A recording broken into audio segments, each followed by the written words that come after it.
ഒരു കുടുംബത്തിന്റെ ഒന്നടങ്കം കാൽപന്തുകളി ആവേശം നാടിന് മാതൃകയാകുന്നു. ഉപ്പുതറ കാളക്കല്ലുങ്കൽ കുടുംബമാണ് വിവിധ ടീമുകളുടെ ജേഴ്സി അണിഞ്ഞ് കട്ടൗട്ടർ സ്ഥാപിച്ച് മാതൃകയായത്. ഏത് ടീം ജയിച്ചാലും വിജയിക്കുന്നത് ഫുട്ബോൾ ആണെന്ന സന്ദേശമാണ് ഈ കുടുംബം ഉയർത്തുന്നത്.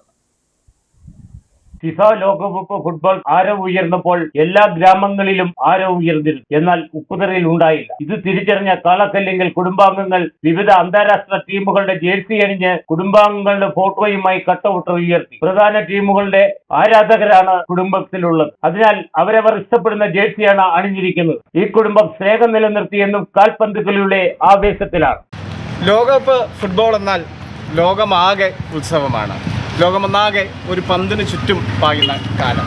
കേപ്പ വർദ്ധ മുതൽ കുറസോവ പോലെയുള്ള ചെറിയ ദ്വീപ് രാജ്യങ്ങളെ പോലും ആളുകൾ കേട്ടു തുടങ്ങുന്ന സമയം. 1,56,000 ജനങ്ങളുള്ള കുറസോവയാണ് ഇത്തവണ ജർമ്മനിയോട് 7-1 തോക്കുമ്പോഴും അവിടെ ജയിക്കുന്നത് ഫുട്ബോളാണ്.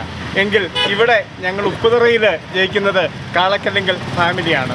ആര് ജയിച്ചാലും കുടുംബം വിജയിക്കുമെന്നതിനാൽ എല്ലാവരും ഫുട്ബോൾ ആരവം വാനോളം ഉയർത്തുകയാണ്. കഴിഞ്ഞ പ്രാവശ്യം ഞങ്ങൾക്ക് ചെറിയൊരു മിസ്റ്റേക്ക് സംഭവിച്ചു. ഈ പ്രാവശ്യം ഞങ്ങൾ കപ്പ് തൂക്കിയിരിക്കും. കപ്പ് നേടിയ ടീമാണ്.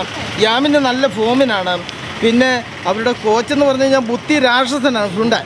അപ്പം ഇവരൊക്കെ കൂടി ഈ പ്രാവശ്യത്തെ കപ്പ് തൂക്കും എന്നുള്ള കാര്യത്തിൽ 100-101% ഉറപ്പാണ്. ലാസ്റ്റ് വേൾഡ് കപ്പാണ്. കപ്പ് കൊടുത്ത് വീരോചിത വിടവാങ്ങലായിരിക്കും ഈ തവണ മെസ്സിക്ക് അർജന്റീന കൊടുക്കുക.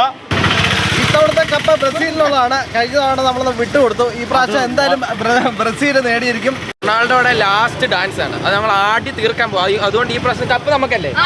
കുടുംബത്തിന്റെ ഐക്യം നിലനിർത്താനായാണ് ഫുട്ബോൾ ആവേശം ഉയർത്തുന്നത്. എല്ലാവരും ഫുട്ബോൾ പ്രേമികളാണ്. ഈ കുടുംബം സമൂഹത്തിന് നൽകുന്ന സന്ദേശം വളരെ വലുതാണ്. ആര് ജയിച്ചാലും ആർക്കും പരിഭവമില്ല. ഇവരുടെ പ്രവർത്തനം നാടിനും നാട്ടുകാർക്കും മാതൃകയായിരിക്കുകയാണ്.